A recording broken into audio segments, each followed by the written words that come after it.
जय हिंद। आज का हमारा टॉपिक है त्रिकोणमिति, जिसको इंग्लिश में ट्रिगोनोमेट्री कहा जाता है। दोस्तों, त्रिकोणमिति हमारा अति महत्वपूर्ण चैप्टर है, क्योंकि इससे मैट्रिक, इंटर और कंपटीशन के एग्जाम में भी प्रश्न पूछे जाते हैं। इसलिए आज मैं त्रिकोणमिति का पहला लेसन बताने जा रहा हूं, जिसमें मैं बेसिक से बताऊंगा। और आप ध्यान से वीडियो को देखिएगा, क्योंकि जब बेसिक आप समझ जाइएगा तो त्रिकोणमिति के बड़े से बड़े सवाल को भी आप आसानी से सॉल्व कर सकते हैं। इसलिए अब मैं समय बर्बाद न करते हुए चलता हूं त्रिकोणमिति पर। और त्रिकोणमिति है क्या, पहले सबसे पहले मैं बताने जा रहा हूं आप लोगों को त्रिकोणमिति का अर्थ। त्रिकोणमिति क्या है? त्रिकोणमिति, त्रि का मतलब होता है तीन, और कोण का कोण, और मिति मतलब माप। अर्थात त्रिकोणमिति में तीन कोणों की माप होती है। यानी जब तीन कोण होगा तो तीन भुजा भी होगा, और जब तीन कोण और तीन भुजा होता है तो वो त्रिभुज होता है। अर्थात त्रिकोणमिति का शाब्दिक अर्थ हो गया, त्रिकोणमिति का शाब्दिक अर्थ है त्रिभुज की माप। और त्रिकोणमिति आपका समकोण त्रिभुज पर आधारित होता है। इसलिए अब मैं आप लोगों को बताने जा रहा हूँ कि समकोण त्रिभुज क्या है। तो यहाँ पे समकोण त्रिभुज, समकोण त्रिभुज यानी राइट एंगल ट्रायंगल, इसका डिफिनीशन है जिस त्रिभुज का कोई एक कोण 90 डिग्री का हो उसे समकोण त्रिभुज कहते हैं। जैसे आपका ABC एक समकोण त्रिभुज हो गया, यहाँ पे एक कोण आपका 90 डिग्री दिया है, तो ये एक समकोण त्रिभुज हो गया। यानी कि कोई भी त्रिभुज होगा और उसका एक कोण 90 डिग्री का हो उसे समकोण त्रिभुज कहते हैं। अब देखिए, समकोण त्रिभुज ABC में कर्ण, इसको AC को कर्ण कहा जाएगा, और AB को लंब और BC को आधार कहा जाता है। कर्ण को इंग्लिश में हाइपोटेनस, जिसको H से सूचित करते हैं, और लंब को परपेंडिकुलर कहा जाता है, जिसको P से सूचित किया जाता है, और आधार को बेस कहा जाता है, जिसको B से सूचित किया जाता है। दोस्तों, समकोण त्रिभुज से संबंधित पाइथागोरस नाम का वैज्ञानिक एक अपना फार्मूला दिया, जो है कि कर्ण का स्क्वायर, यानी कि कर्ण का स्क्वायर बराबर लंब स्क्वायर जोड़ आधार स्क्वायर होता है। तो इसको हम लिख सकते हैं H स्क्वायर बराबर P स्क्वायर जोड़ B स्क्वायर। दोस्तों, ये आपका मेन फार्मूला हो गया, और इससे आप सॉल्व करके इससे आप तीन फार्मूला निकाल सकते हैं, वो भी कैलकुलेशन के आधार पर। दोस्तों, मैथ में कहा जाता है कि formula is the tools of math, then calculation is the power of math. इसका मतलब है कि फार्मूला मैथ को सॉल्व करने का औजार होता है, हथियार होता है, और कैलकुलेशन मैथ को सॉल्व करने का ताकत होता है, पावर होता है। यदि आपको लड़ाई में भेज दिया जाए और आपके पास एक से एक टेक्निक का हथियार हो, लेकिन आपको चलाने का पावर ना हो, शक्ति ना हो, तो क्या आप युद्ध जीत पाइएगा? उसी तरह मैथ में आप एक से एक फार्मूला रट लीजिए, लेकिन उसको शुद्ध कैलकुलेशन करने के लिए, हल करने के लिए आप शुद्ध कैलकुलेशन नहीं कीजिएगा तो आपका मैथ का आंसर नहीं आएगा।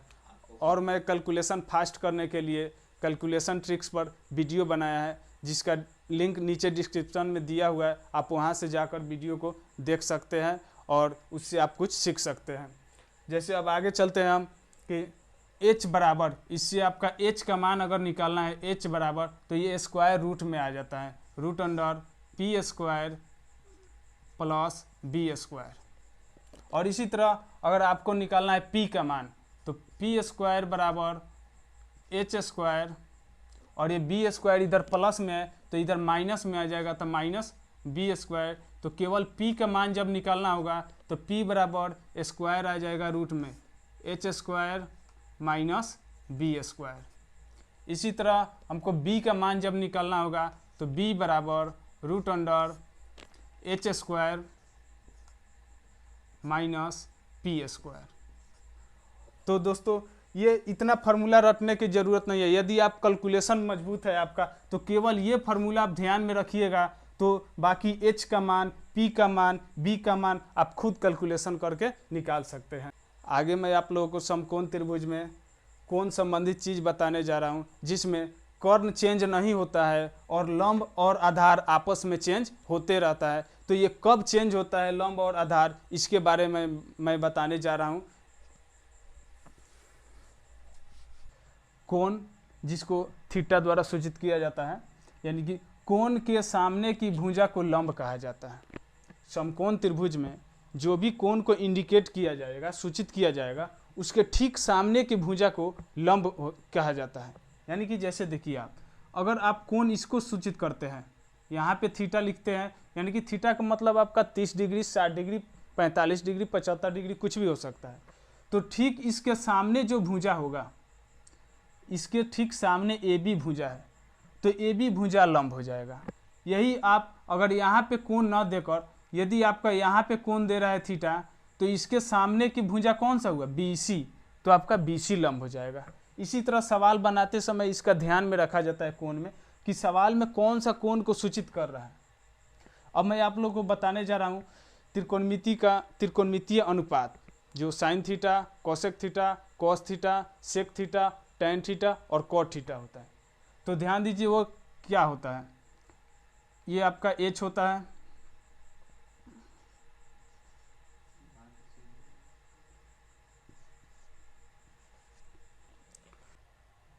साइन थीटा बराबर लंब बटा कर्ण, यानी लंब को P से सूचित किया जाता है, तो P बटा H। कॉस थीटा बराबर आधार बटा कर्ण, यानी B बटा H।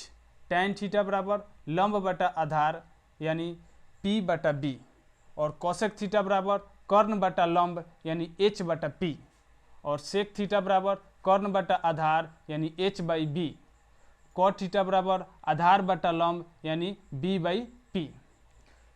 दोस्तों, मैं इस सब को याद रखने के लिए आपको एक शॉर्ट ट्रिक्स बता रहा हूं, जो कि है, ध्यान से आप देखिएगा।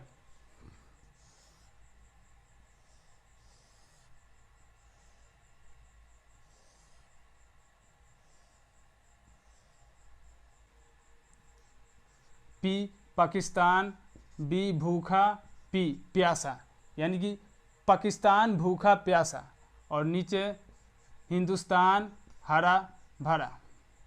यानी दोस्तों इसका मतलब हुआ कि पाकिस्तान भूखा प्यासा और हिंदुस्तान हरा भरा। तो इसको मान कैसे याद रहेगा, तो आप ऊपर लिख दीजिए यहाँ साइन थीटा, ये हो गया आपका कॉस थीटा, और ये हो गया आपका टैन थीटा, और नीचे हो जाएगा आपका कोसेक थीटा, और ये हो जाएगा आपका सेक थीटा, और ये हो जाएगा आपका कॉट थीटा। इसका मतलब हुआ कि जब ऊपर से आप लीजिएगा ये, तो साइन थीटा बराबर P बाई एच, यानी कि साइन थीटा बराबर P by H, cos theta बराबर B बाई एच, और टैन थीटा बराबर P बाई B, यानी टैन थीटा बराबर P बाई B। और जब आप नीचे से लीजिएगा तो कोसेक थीटा बराबर H by P, sec theta बराबर H बाई B, और कॉट थीटा बराबर B बाई P। देख लीजिए यहाँ पे आप मिला सकते हैं दोस्तों कि सेम है दोनों, तो इसलिए आप इस ट्रिक्स के इस्तेमाल से आप इसको आसानी से याद कर सकते हैं। अब मैं आप लोगों को इस पे कुछ सवाल बताने जा रहा हूँ, जिसको आप ध्यान से देखिएगा। सवाल नंबर 1 हो गया, यदि किसी समकोण त्रिभुज में कर्ण 13 सेंटीमीटर, लंब 5 सेंटीमीटर हो तो आधार बराबर व्हाट। यानी कि आपसे पूछ रहा है कि कर्ण और लंब का मान दे रहा है और आधार का वैल्यू आपको निकालना है। तो यहाँ पे लिख सकते हैं आप, H बराबर दिया है 13 cm, P बराबर दिया है 5 cm। H से कर्ण होता है और P से लंब होता है। तो B का वैल्यू पूछ रहा है, B बराबर, तो आपको B बराबर फार्मूला होता है √H² माइनस P², और इसी फार्मूला पर रख लेना है और सॉल्व कर देना है।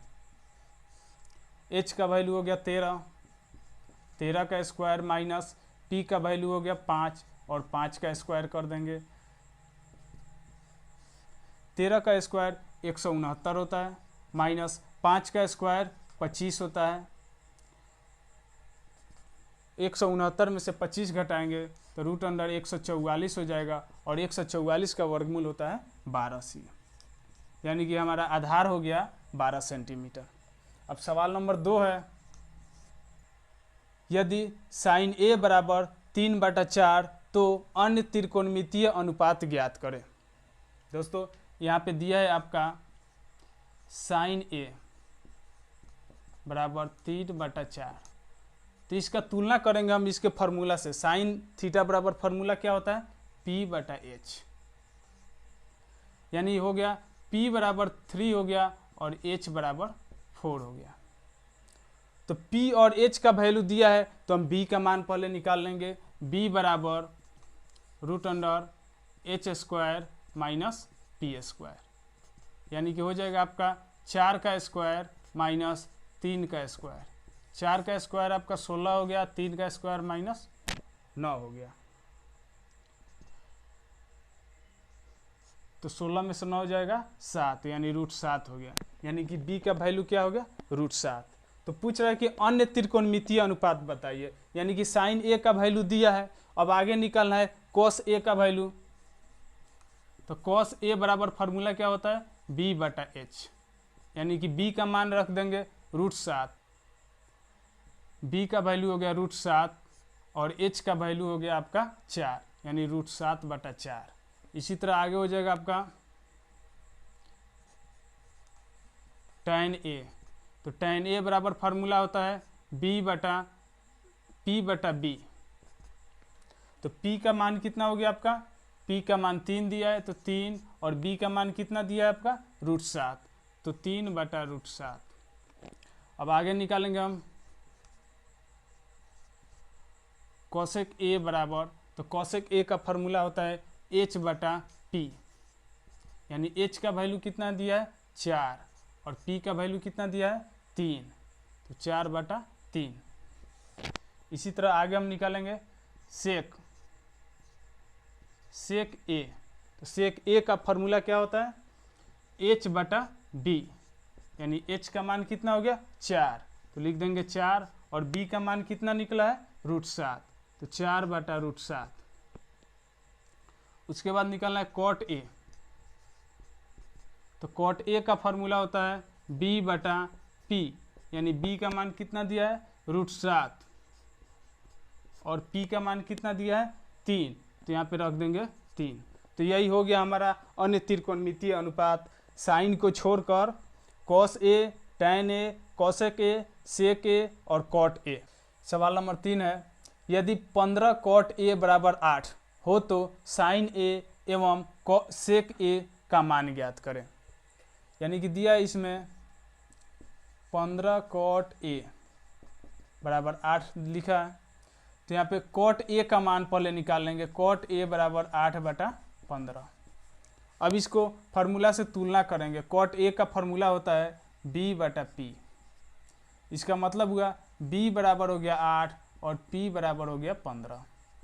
तो हम इस सबसे पहले इसमें H का मान निकालेंगे। H बराबर √P² प्लस B², यानी कि P का वैल्यू है 15, तो 15 का स्क्वायर प्लस 8 का स्क्वायर कर देंगे। 15 का स्क्वायर 225 होता है, प्लस 8 का स्क्वायर 64, और दोनों जोड़ेंगे तो 289 हो जाएगा, और 289 का वर्गमूल होता है 17, तो यहाँ पे लिख देंगे 17, यानी कि H का मान हो गया 17। अब इसमें पूछ रहा है कि साइन A एवं सेक A का मान ज्ञात करें, तो हम लिख सकते हैं कि साइन A बराबर फार्मूला होता है P/H, यानी कि P का मान हो गया आपका 15 और H का मान हो गया आपका 17, तो साइन A बराबर 15/17। अब निकलना है सेक A। सेक A का फार्मूला होता है H/B, यानी H का मान है आपका 17 और B का मान है आपका 8, तो सेक A बराबर 17/8। दोस्तों अभी तक मैं आपको जितना पढ़ाया, अगर इसमें कोई डाउट हो या कोई प्रॉब्लम हो तो आप हमें कमेंट में बताएं, मैं इसका रिप्लाई अगले वीडियो में दूंगा। और मिलते हैं अगले वीडियो में, तब तक के लिए जय हिंद।